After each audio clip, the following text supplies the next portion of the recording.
Mesdames, Messieurs, bonjour et bienvenue sur notre chaîne YouTube. Ici nous vous donnons la clé, alors si vous êtes nouveau, abonnez-vous et cliquez sur la cloche de notification pour ne plus rien manquer. Cela fait, on peut commencer. Focus. Déni de réalité. Les autorités françaises sont visiblement obsédées par le Mali. Depuis un certain temps, Macron ne cesse de poser des actes déloyaux contre notre pays et de baver sur les autorités maliennes. La raison, notre choix souverain d'alliance avec d'autres partenaires. Le président français y voit là un crime de lèse-majesté qu'il faut punir par tous les moyens, y compris l'instrumentalisation de certaines organisations comme la CEDEAO et l'ONU.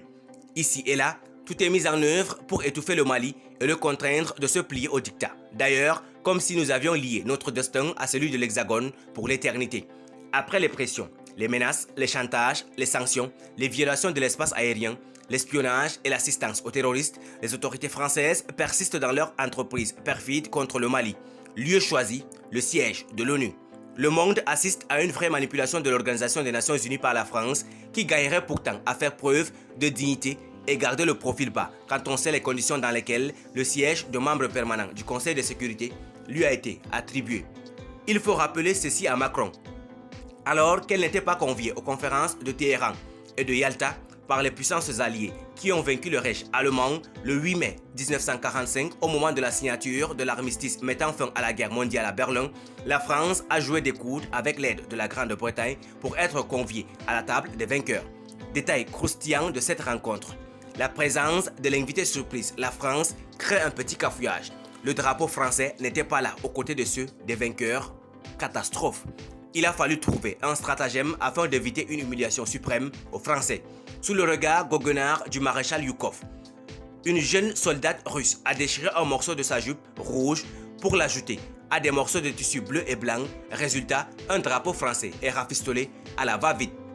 Voilà comment la France, qui a manipulé et manipule aujourd'hui l'ONU à sa guise, s'est hissée au sommet de cette organisation. Elle s'est retrouvée aux côtés des alliés qui ont perdu des millions d'hommes lors de la guerre. Le Mali, pour sa part, n'a pas oublié et n'oubliera jamais cet épisode qui n'ignore guère l'ancienne puissance coloniale. Cette France-là qui nous a habitués à des coups de poignard dans le dos et d'autres massacres à chaque fois que nous réclamions nos droits.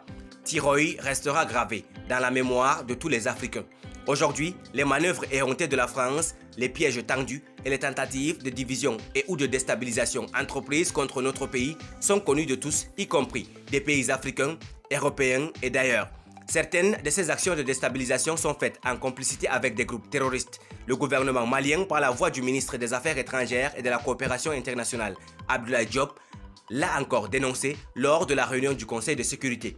Cette dénonciation a eu un écho retentissant à travers le monde, tout comme l'a été le discours prononcé par le Premier ministre par intérim Abdoulaye Maïga devant l'Assemblée générale de l'ONU.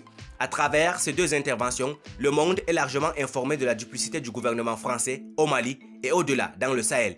Mieux, la communauté internationale sait désormais à quoi jouent les autorités françaises pour déstabiliser notre pays. Devant tant de dénonciations, Macron continuera à en dire contre le Mali le mauvais exemple, celui qui doit être puni pour ne pas faire l'école.